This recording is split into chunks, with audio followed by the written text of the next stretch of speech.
This week I'm driving a car that we first saw back in 1993 and then again in 2004. But it was the third generation that arrived here in 2010 that was the game changer.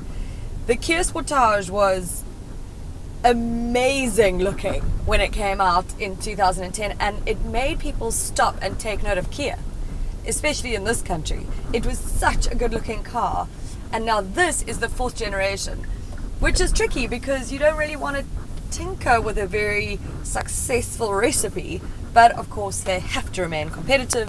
As we know, the compact SUV segment ain't going anywhere.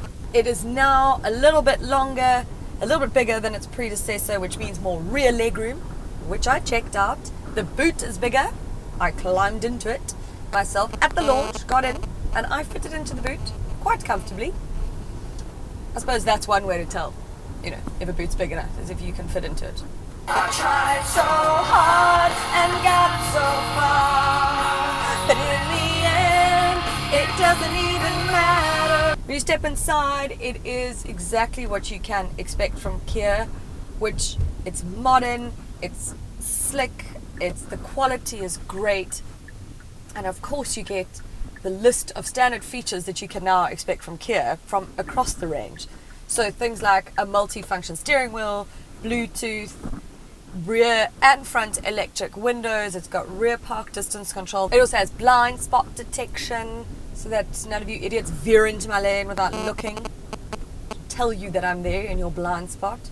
Ooh, and it has ventilated seats as well. Hot and cold, which is amazing in summer. If you're a girl and you're wearing a skirt, it feels a little bit weird, I have to say, having cold air blow up your nether regions. It's interesting. I had to fall to lose it all, but in the end, it doesn't even matter. This flagship model adds features like the sunroof, cruise control, this two-tone interior, which I flipping love. I think it's modern, it's just so hip and happening right now. Go Kia! I don't know why, it doesn't even matter how hard you try. Keep that in mind, I designed this rhyme to remind myself. And with regards to the design, the person we have to thank for that is, of course, Peter Schreier, who designed the original Audi TT. For all this, there is only one thing you should know. Oh, bloody brilliant. Me, not them, obviously.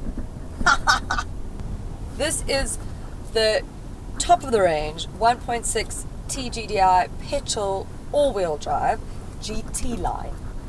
You do have 4 engines to choose from in this range. You've got 3 transmissions, 2 drivetrain variants, and 4 trim levels. So there is more than enough choice. So you're getting 130 kilowatts of power and 265 newton meters of torque in this engine. The 2-litre diesel, you're looking at 400 kilowatts of power. I'm going to go and fetch another unsuspecting friend. Rad's this new Sportage. So nice. Like, I'm in love with it. I want it. I know. I want it. Come into my house. You're invited into my house. So the range is priced from 369,995 Rand. But this flagship model will set you back 599,995, basically 600,000 Rand. So it's priced rather steeply. Come into my house. You're invited into my house. And This car is excellent. I love just about everything about it. The only thing that kind of pisses me off, but it's not exclusive to this car because I had it in the Honda Civic Sedan the other day, I think it is that when you turn the car on, you have to agree to the terms that you're not going to do anything or drive recklessly or irresponsibly or whatever, and touch screens and whatever. So you have to press I agree every time you start the car, which you forget. I just feel like it's almost more dangerous because I've turned the car on and off I go. And then while I'm driving, I'm trying to do something and it won't do anything because I haven't agreed. Other than that, this touchscreen over here, infotainment system, is rather easy to use. I'm not a big fan of touchscreen because I find as you try and press something, you bounce and then you miss it. And then you press something else. And then you find yourself going back. How'd you do, I? See, you've met my faithful hand in hand. If you have kiddies and they're going to be in the back, which is quite cool, you've got a little guide here to show you whose seatbelts are on and whose aren't. Good thing to know. You should buckle up every single person in the back seat. Don't get strung up by the way I look. Don't judge a book by its cover. Oh, so much of legroom. Even if, look here, I can fit behind myself. Like, that's how much space there is. I'm not much of a man by the light of day, but by night I'm one hell of a lover. You've got air vent at the back here, always handy for your passengers.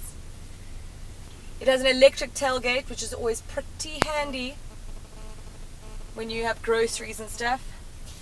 But look how nice this is! Ah. I'm just a sweet transvestite from transsexual Transylvania. Why don't I get driven around, ever? I also want to just chill in the back here with my cup holder and my armrest. It's really comfortable. It is even a back seat ventilation. That's nice. I'm glad we caught you at home. Could we use your phone? We're both in a bit of a hurry. Right. We'll just say where we are, then go back to the car. We don't want to be any worry. There's something rattling at the back that is driving me mad. So, come up to the lab and see what's on the slab. I see you shiver with anticipation. But